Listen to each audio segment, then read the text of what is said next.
والثالث قال عكس مراتي. موضوع تافه يعني في الاخر. من هو اعظم نادي في القاره؟ نادي اوروبيه. الزمالك والاهلي. حلو الكلام. لما قلت لحضرتك اعظم نادي في الكون قلت النادي الاهلي. والزمالك. طيب انت حضرتك كاهلاوي او كمشجع اهلاوي شايف؟ انا مش مشجع. لا انا بتكلم كمشجع، مش بتكلم عن حضرتك. كل المشجعين حضرتك انا بتكلم على المشجع الاهلاوي. المشجع الاهلاوي شايف النادي الاهلي اعظم نادي في الكون، حق ولا مش حق؟ بعد اذنك. حق ولا مش حق؟ الاهلاويه قاموا من النوم قال لك الاهلي اعظم نادي في الكون. حلو. قالوا واللي مش عاجبه عن ماشيين البلد ماليش علاقه بالجزء لا الثاني. لحظه يا علي لحظه. ما هي الازمه في الجزء الثاني. وبعد هو في حد اعترض على كلام الكابتن حسين لبيب ان الزمالك اكبر قلعه رياضيه في مصر؟ لحظه. اللي يعترض على ده مجنون يا باشا. انا قمت دلوقتي قلت لك انا اعظم اعلامي في الوطن العربي وضارب كثير ودماغي عاليه. ليك حاجه عندي؟ لكن ما اجيش اقول غصب عني عن علي واللي جابوا علي، ولو مش عاجب علي احبس علي ومن لحظه اكمل. بص الزملكاويه فاهمين الموضوع غلط. اي حد يقول ان الزمالك مش افضل واعظم قلعه رياضيه في مصر متخلف.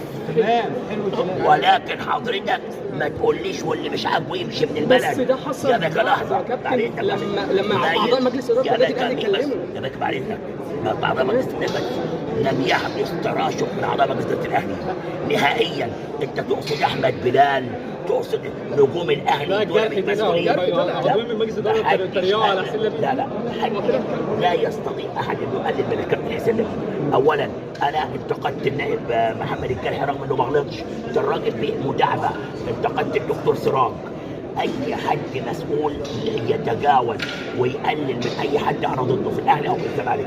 رامي نصوحي لما كتب التويتر انتقدته بادب، ولكن اللي انا عايز اقوله ان الكابتن حسين اصاب والكابتن احمد سليمان اصاب ومجلس الاداره كله صح انه يعمل ويدي فريقه الارقام اللي هو عايزها.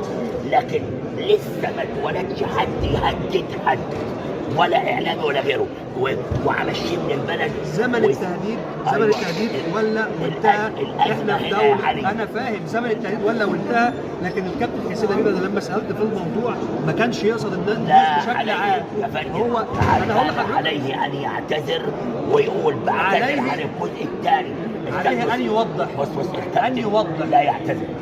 لا يعتذر. الكابتن احمد سليمان استقوى بالدوله وقال والدوله هتساعدنا وده غلط.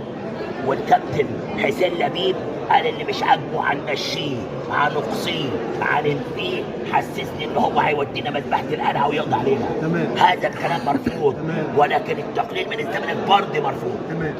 اذا الزمالك اكبر قلعه رياضيه في مصر من وجهه نظر الزمالكاويه ومن وجهه نظر الزمالكاويه شايفين وحقهم بالظبط. تمام. يبقى اذا احنا ما ندخلش نقعد نقول لا ده الاهلي لا ده مش عارف. انا ضد المقارنات. انا ضد المقارنات اصلا.